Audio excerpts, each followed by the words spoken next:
Hello,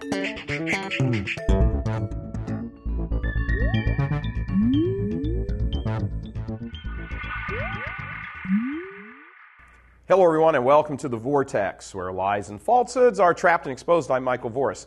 Every now and then, technology drifts into the hands of us ordinary folks. And then watch out. New industries suddenly emerge. Support industries pop up on the margins. Economies shift and transform into new and different versions of their old selves.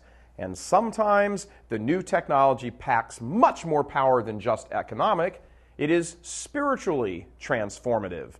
I'm talking about the internet and its ability to transform lives. It ended Dan Rather's career when he snobbishly insisted during the 2004 presidential campaign that the forged documents CBS News had uncovered proved George Bush was a despicable person. Bright, savvy internet bloggers quickly exposed the falsehood, and Rather was gone from the anchor chair quicker than Jack Flash. Funny thing, when the little people get their hands on the truth, it becomes transformative. The internet has become the Great Equalizer.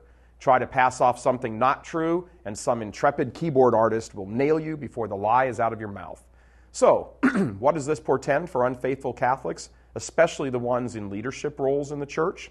Can an RCIA director get away with saying Jesus didn't really rise from the dead, that the new theology corrects that old, pious, but unsophisticated belief?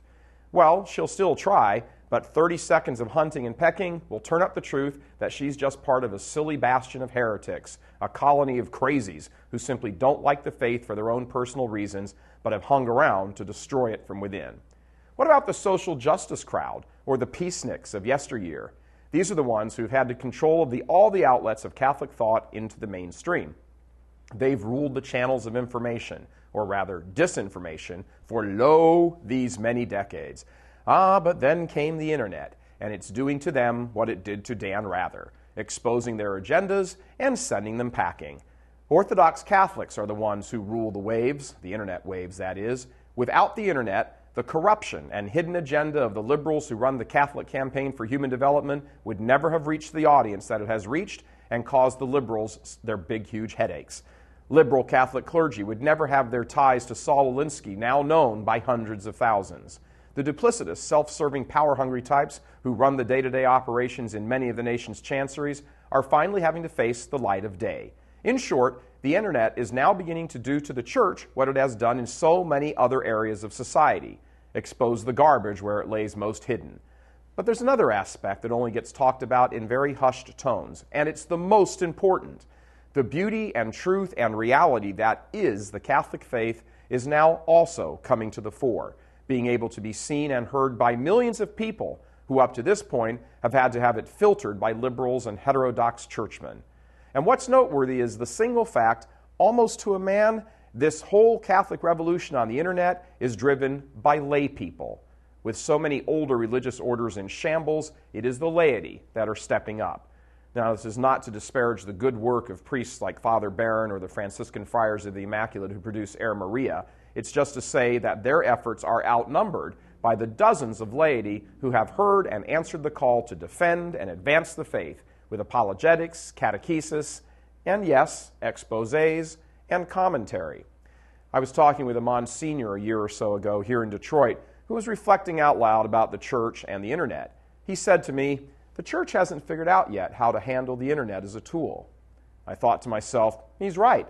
The church hasn't, but her loyal sons and daughters sure are catching on, and others in the church don't like it. The internet is fast becoming the hammer of heresy and heterodoxy, and here's a news flash: the heretics and the heterodox, as well as their politically minded buddies, don't like it one bit. But just like with all new technologies, it's hard to put the genie back in the bottle. Just ask Dan Rather. I'm Michael Voris. Please help us keep delivering these kinds of messages that so desperately need to be heard and acted on. Join RealCatholicTV.com today as a premium subscriber. Become immersed in the faith established by Jesus Christ. The Catholic Church is the only hope against evil because that is its God-given mission. As our Lord said, "Apart from me, you can do nothing." Join RealCatholicTV.com today as a premium subscriber and come to learn and love Christ more deeply.